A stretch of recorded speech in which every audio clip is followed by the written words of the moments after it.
Good evening and welcome to the channel's studios here in London with your international news around the world in 5. Just confirmed with CENTCOM, we are a go for mission launch. Does that indicate to you that there is about to be a military operation? Newly published messages by The Atlantic magazine appear to show US Defense Secretary Pete Hegseth sharing information about US airstrikes on Yemen earlier this month. The messages include exact timings of drone and missile attacks on the Iran-backed Houthis, followed by updates on targets hit.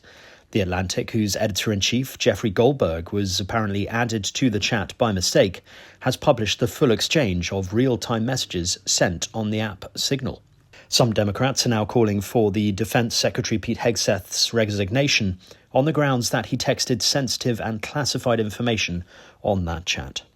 I spent my life in service to this country. I deployed 3 times to combat in service to this nation. I learned in that time in service that responsibility is core to leadership. You accept responsibility when things go wrong. You admit mistakes. You set the standard from the very top. It is completely outrageous to me that administration officials come before us today with impunity, no acceptance of responsibility, excuse after excuse after excuse, while we send our men and women downrange to do incredibly difficult, incredibly dangerous things on our behalf. Russia has said some Western sanctions must be lifted before it begins a maritime ceasefire with Ukraine. Within hours of the US announcing the two sides had agreed to halt strikes in the Black Sea in separate deals, the Kremlin said it would only take place once sanctions on a number of Russian banks were lifted. Overnight, Moscow launched a drone attack on the port city of Mykolaiv, Ukrainian officials said, with President Volodymyr Zelensky saying the strikes were a clear signal Russia did not want peace. At least 24 people have been killed as multiple wildfires continue to ravage South Korea's southeast region. Most of the victims are in their 60s and 70s, with 12 in a critical condition. More than 23,000 people have been forced to flee their homes. The fires gutted a 1,300-year-old temple where many cultural relics were removed and transported to safer ground. That I decided that I didn't want her to have all that fun by herself, and so I'm going to join her. Denmark has welcomed changes to a Greenland trip by US Vice President J.D. Vance and his wife Usha, which has been reduced to a visit of just a US space base. Earlier this week, it was announced that Usha Vance would spend several days in Greenland, visiting the capital and attending cultural events like a popular annual dog sled race.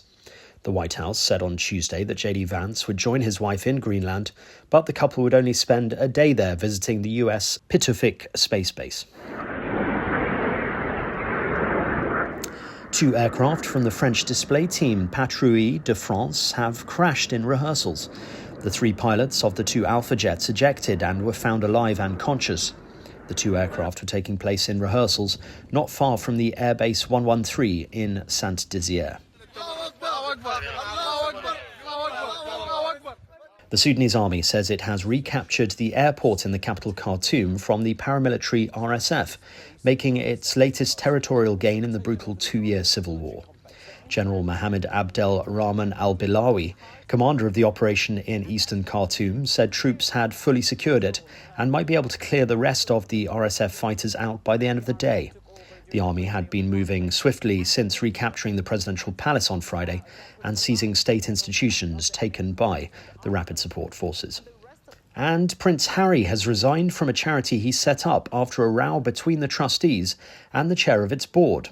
The Duke of Sussex co-founded Centre Bail in 2006 in honour of his mother, Diana the Princess of Wales, to help people in South Africa living with HIV and AIDS. He stepped down with his co-founder, Prince Siyoso of Lesotho, and the Board of Trustees because its relationship with the chairwoman, Dr. Sophie Chandauka, broke down to a point beyond repair. And that's your international news around the world in 5. Now back to the channel's studios in Lagos.